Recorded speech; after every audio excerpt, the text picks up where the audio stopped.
Thanks for having me. So today I'm going to introduce to you a general partial differential equations solver, which is particularly designed for solving inverse problems of partial differential equations. In other words, we can apply this general solver to identify the parameters of the partial differential equations. So this solver was actually come up with for the first time more than 20 years ago. This solver was not quite popular at that time because of the limitations of the computer hardwares, because of the limitations of the very efficient optimization algorithms. But nowadays, the situations have changed, right? We have high-performance computers, and we have very efficient optimizers like the stochastic gradient descent. So our team are trying to find the potentials of these general solvers, particularly for solving inverse problems. Okay, so the name of the solver is called physics-informed neural networks. So what does the physics mean here? So physics means three elements. The first element is the governing equations, which involve conservation law, right? For example, the conservation of mass, the momentum, the energy, and the electric charge. Okay, this is the most important part. The second part is the initial boundary conditions, and which we must have to guarantee the well-postedness of the PDE's problems, right? The third one is sort of important because, okay, we have to guarantee the symmetry of the solution, or if the solution must be positive. For example, if the solution is a concentration of some particles, right? So concentration must be positive.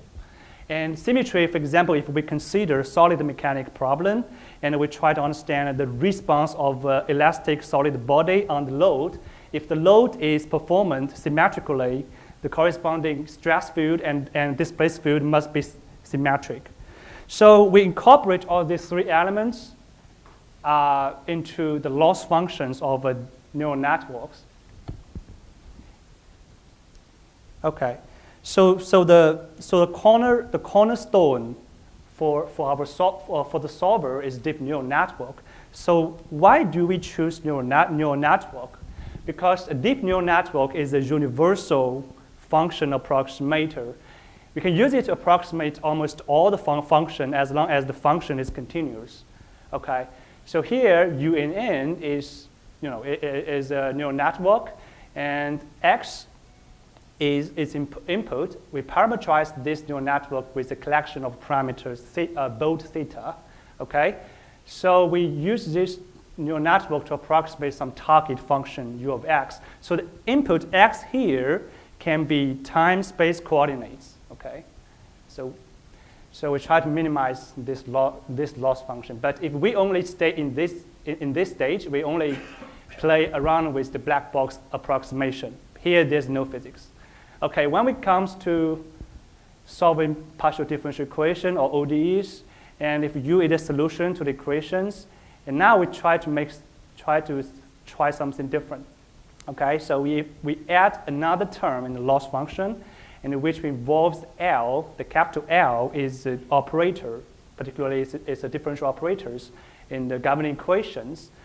The attractive feature of this setup is that because we know L, right? We know L, and we know explicitly the form of the neural networks, right? For example, if UNN is a fully connected neural network, it's actually a nested function starting from the input x, right?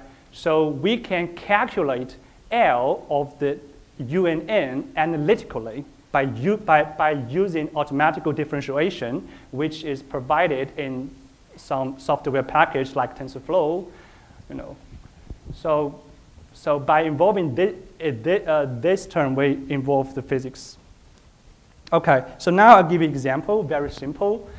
For example, say this 1D Poisson equation, and we know its boundary conditions. It's a dirichlet boundary conditions, right? the first thing is that we try to transform the original problem to an optimization problem by defining this loss function. And okay, we just assume that the approximate solution is a neural network. And then we evaluate the loss at some scattered points, xk. So we call these points xk as training points or evaluation points, okay? And then we can evaluate this PDE residue, okay? Then we enforce the output of a neural network to satisfy the boundary conditions by using these two terms, okay? So you can see here, this method, this solver is actually mesh-free because we can arbitrarily select the xk, the training points or the evaluation points. Okay, so here, okay. So the previous problem is a forward problem, but now we consider the inverse problem, okay? So now we're going to identify the parameter lambda is actually the coefficients in the governing equation. To identify it, we need more information, right, because inverse problem. So we add two other constraints. We know the solution at some domain points, right? Okay, and then we define the loss function again. The different part is now we add another parameters in the optimization parameter list. Okay, so we simultaneously optimize the parameters of the neural network as well as the parameters of the PDEs. So this indicates that we can solve the inverse problem as easily as solve the forward one. Okay, here I give you some more sophisticated problem. The first benchmark example is stress concentration. It's a standard solid mechanics problem. We have a linear elastic plate that is assumed to be infinite, and we have a hole in the center, and we have some tensor force in x direction. Okay, so we know that the stress along the hole is very large because of the stress concentration. So the governing equations is written in terms of the displacement variable. So u and v is the displacements in two x and y directions respectively, and E is the Young's modulus, and mu is the Poisson's ratio. Okay, this is the governing equations. And then we have boundary conditions. That is the second element of the solver. And then we have some symmetry constraints because of the load asymmetry, right? So, so the displacements and shear stress should be 0 at this line and at this line. Okay. So we put all these elements into a loss function of pings. Okay, so this is the selection of the training points. The red points are the training points on which we evaluate the PD residue. And blue points are on the outside boundary, right? We try to enforce boundary conditions. And the yellow points are the symmetric constraints. Okay, so this results from the pings. You can see we basically capture the maximum stress on the whole, which agree well with the exact solution. So, but basically, we're more interested in solving full inverse problem. Why? Because if you just use ping to solve the forward problem, it's not actually a good choice, because compared to some finite element analysis software such as Abaqus, okay?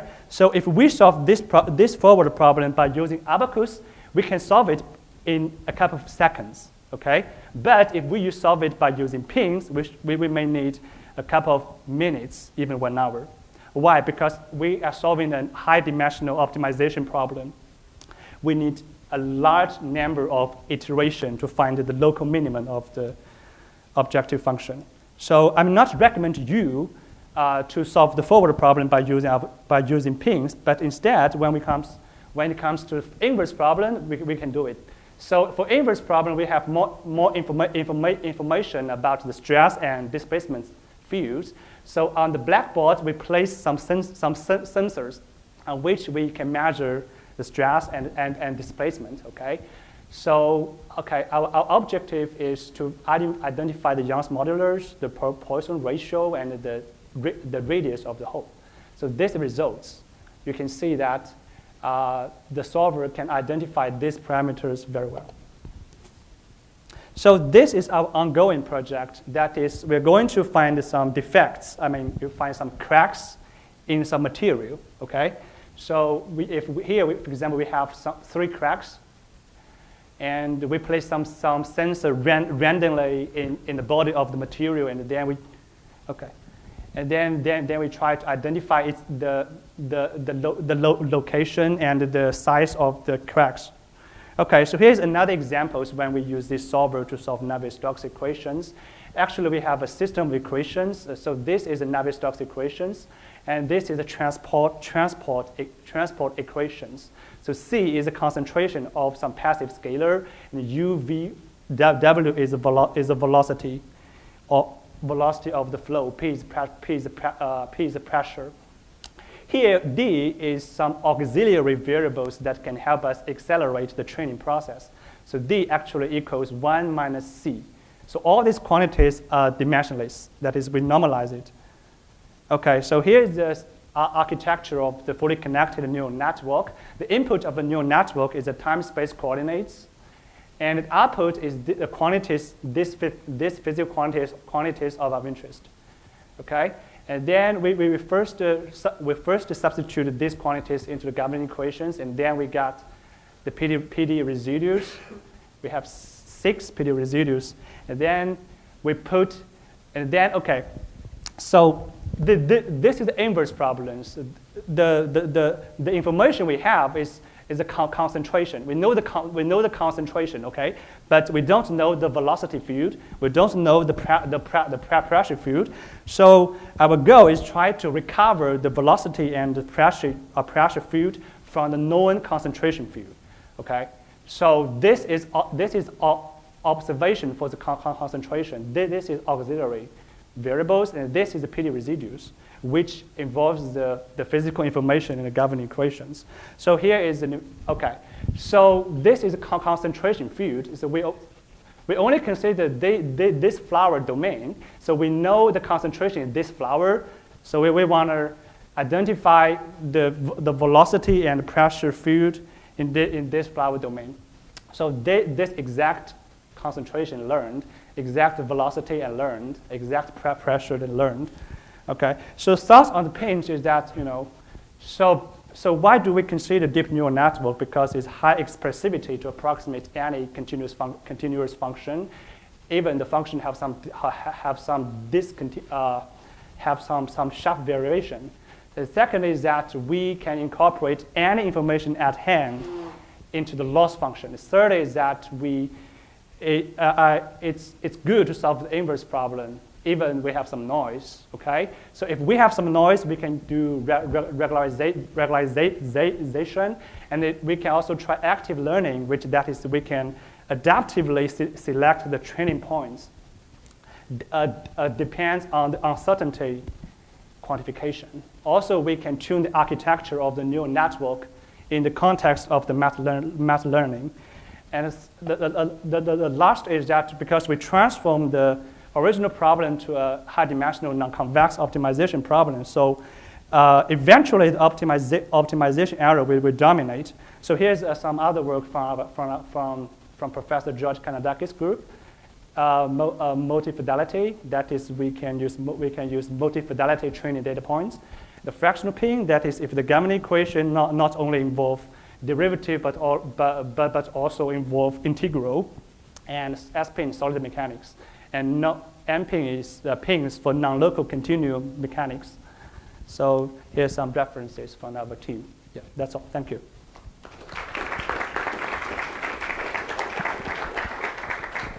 Thank you, Guofei.